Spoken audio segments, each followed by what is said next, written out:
మూడు నదులు ప్రధానంగా మనం చూస్తే కృష్ణ, గోదావరి, వంశధార, పెన్నా ఉంది. కానీ చాలా వరకు నీళ్లు వచ్చే పరిస్థితి లేకుండా over a period of time ఉండే నీళ్లు కూడా గోదావరి అవన్నీ శ్రీశైలంకి వచ్చిన తర్వాత ఆ ప్రాబ్లం వచ్చే పరిస్థితికి వచ్చింది. ఈరోజు మన రాష్ట్రానికి ఒక గేమ్ చేంజర్ పోలవరం.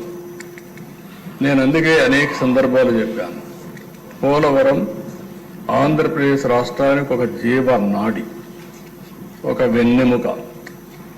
ఇది కానీ సమర్థవంతంగా కానీ మనం చేసుకోగలిగితే, అక్కడి నుంచి నదుల అనుసంధానం జరగగలిగితే ఈ రాష్ట్రంలో కరువుకు చెక్ పెట్టే పరిస్థితి వస్తుంది.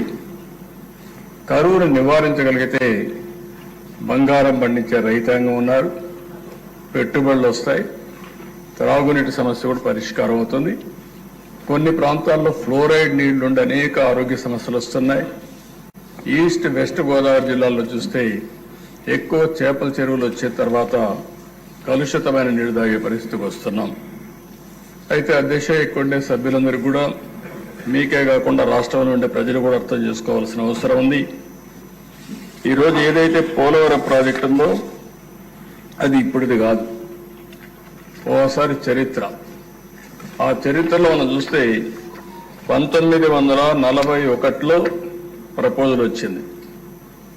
1941లో దివాన్ బహదూర్ ఎల్ వెంకటకృష్ణయ్యర్, అప్పుడు చీఫ్ ఇంజనీర్ ఇరిగేషన్, అతను ఒక ప్రపోజల్ పెట్టాడు.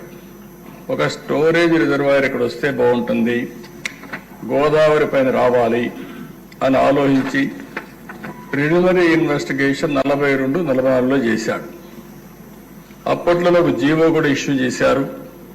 ఆ జీవో ప్రకారం ఫర్దర్ ఇన్వెస్టిగేషన్ తొలిసారి మీరు చూస్తే 170 అడుగులు ఎత్తి పెట్టాలని, ఆ నుంచి 208 అడుగులు కూడా పెట్టాలని. దీనివల్ల 340 నుంచి 700 టీఎంసీ నీళ్లు పోలవరంలో, పేరు కూడా అప్పుడు పోలవరం కాదు, అక్కడ రిజర్వాయర్ నీళ్లు ఉంటాయని చెప్పి ఒక అవగాహనకు వచ్చారు. 75 నుంచి 150 మెగావాట్ల పవర్ ఉత్పత్తి చేయొచ్చు అనుకున్నారు. పేరు కూడా రామపాద సాగర్ ని సైట్ ని ఐడెంటిఫై చేసి అక్కడ ఈ ప్రాజెక్టు కట్టాలని చెప్పి ఆ రోజు నిర్ణయించారు. కడాన దిశ ఈ ప్రాజెక్టుని గోవిందరాజు అయ్యంగారని 5-6 ఆగస్టు 1947లో ఇవన్నీ కూడా కన్సల్టెంట్ గా ఉండి ఇవన్నీ ఎస్టాబ్లిష్ చేసి ఇది ఫీజిబిలిటీ ఉంది, selection of site for dam is the best available site అని ఫైనలైజ్ చేశారు.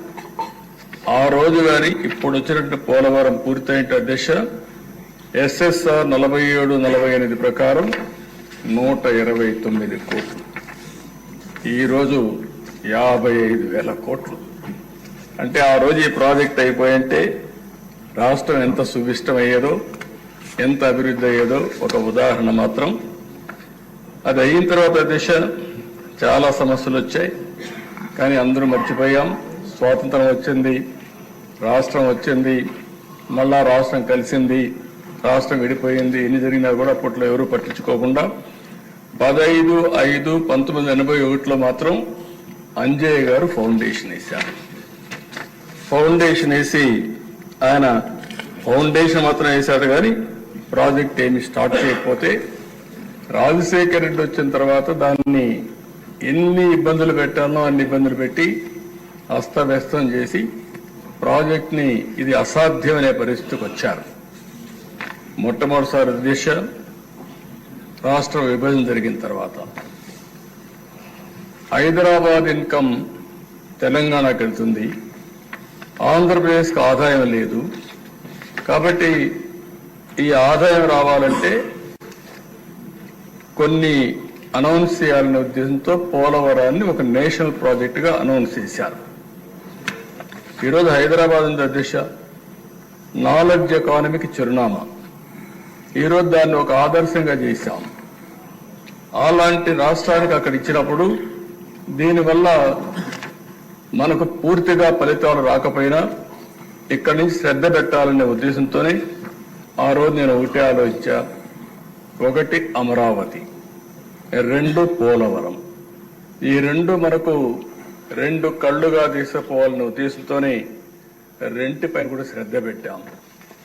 మూడోది, ఆంధ్రప్రదేశ్కు ఉండే పెద్ద అవకాశం సీ కోస్ట్.